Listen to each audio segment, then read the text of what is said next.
দাঁড়িয়ে যেই ধরনের পে স্কেল এবং বেতন কাঠামো, এটা দিয়ে বাংলাদেশের কোনো মানুষ সুস্থ স্বাভাবিকভাবে জীবনযাপন করতে পারে না।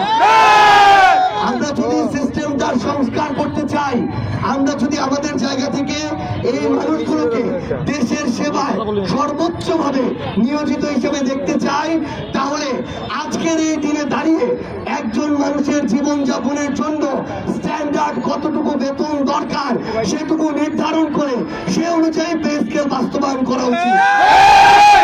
তারপরও সর্বনিম্ন হিসেবে যেটি সংস্কারের মাধ্যমে বর্তমানে নির্ধারণ করা হয়েছে, আমরা মনে করি সেটুকুও যদি হয় তাও সেটা মন্দের একটা ভালো হবে।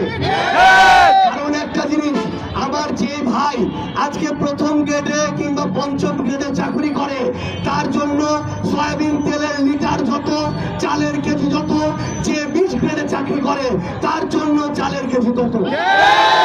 তাহলে আমাদের বেতনে, জীবন ধারণে ওই বিষয়গুলো মাথায় রেখে প্রথম গ্রেড থেকে 20 গ্রেড পর্যন্ত সেভাবে সবার বেতন এবং পে স্কেল নির্ধারণ করা উচিত। আবার আজকে প্রত্যেকটা বাবা মার সন্তান চায় যে তাদের যারা পরবর্তী প্রজন্ম তারা যেন ভালো একটা স্কুলে পড়ে।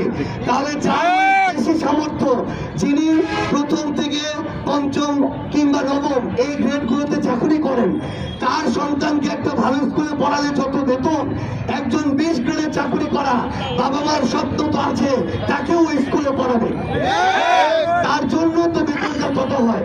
তো এই জন্য আমাদের অনুরোধ যে আপনাদের বর্তমান জীবন মানের ব্যবস্থা বুঝতে হবে, মানুষের খরচ, আয়, ব্যয় এসব বুঝতে হবে।